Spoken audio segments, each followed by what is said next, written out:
Shalom, kembali lagi bersama kami di channel Injili. Pada saat ini saya akan memaparkan hasil makalah saya yang dari tafsir PL2, di mana makalah saya terambil dari kitab 1 Raja-Raja pasal 6 ayat 1 sampai 38. Dalam 1 Raja-Raja pasal 6 ayat 1 sampai 38 ini berbicara tentang Salomo mendirikan bait suci. Pemerintahan Salomo adalah selama 40 tahun seperti dikisahkan dalam pasal-pasal sebelumnya, dan Salomo ini paling diutamakan dalam penulisan dalam kitab Raja-Raja. Nah, sebagai latar belakang dari Salomo ini, bait Allah itu sendiri 2 kali lebih besar dari dasar lantai kemah suci pada zaman Musa. Sebagai bangunan yang tetap, maka gedungnya dikerjakan dengan lebih indah dan luas, dengan ruangan-ruangan tambahan dan halaman sekitar bangunan. Tujuan penulisan kitab Raja-Raja ini yaitu untuk memberikan kepada orang Ibrani dalam pembuangan di Babel suatu penafsiran yang bersifat membuat tentang sejarah. Ciri-ciri dari kitab Raja-Raja ini, yang pertama, kitab ini memperkenalkan para nabi sebagai wakil dan juru bicara Allah kepada raja-raja Israel dan Yehuda.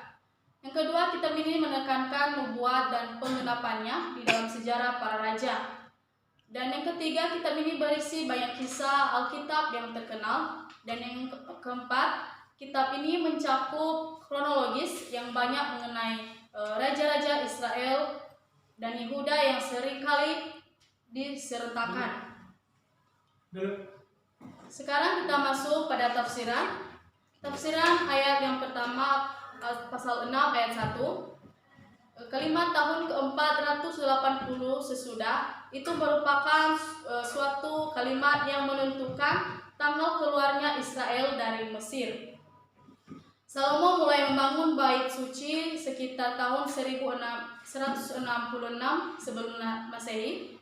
Tanggal ini ditetapkan dengan cara menggabungkan data Alkitabiah dengan catatan kronologis Asyur.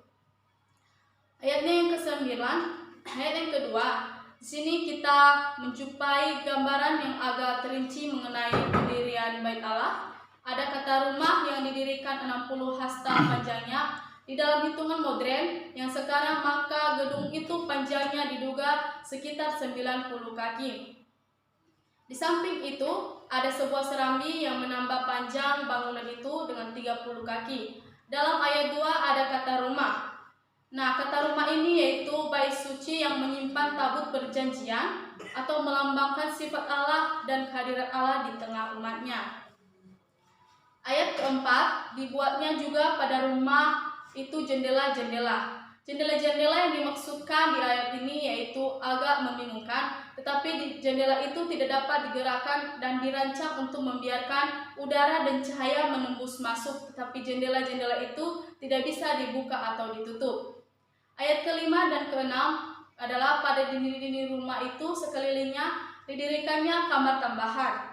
Nah, tingkat bawah 5 hasta lebarnya ini adalah ruangan yang paling bawah selebar 7,5 kaki, ruangan tengah 9 kaki, dan ruang yang paling tinggi 10,5 kaki. Ayat ke-8 yaitu pintu tingkat bawah ada pada lambang kanan rumah itu, di mana kata lambung itu yaitu satu jalan masuk ke ruang-ruang samping tempat tinggal para iman.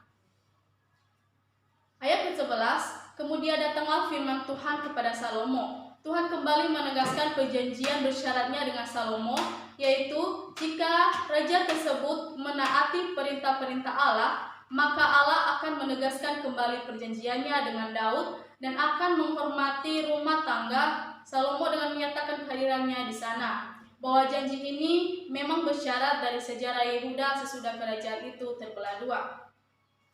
Ayat yang ke-20, kata misbah dalam ayat ini adalah tempat pembakaran ukupan.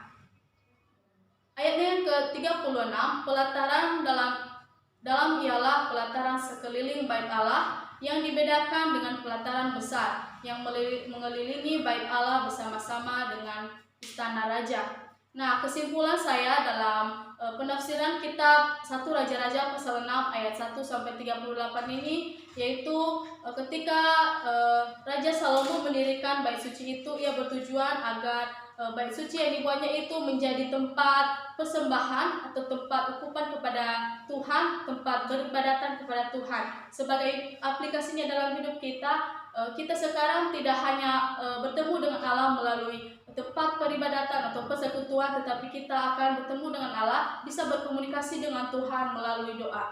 Terima kasih, demikian presentasi saya pada saat ini. Salam Injil.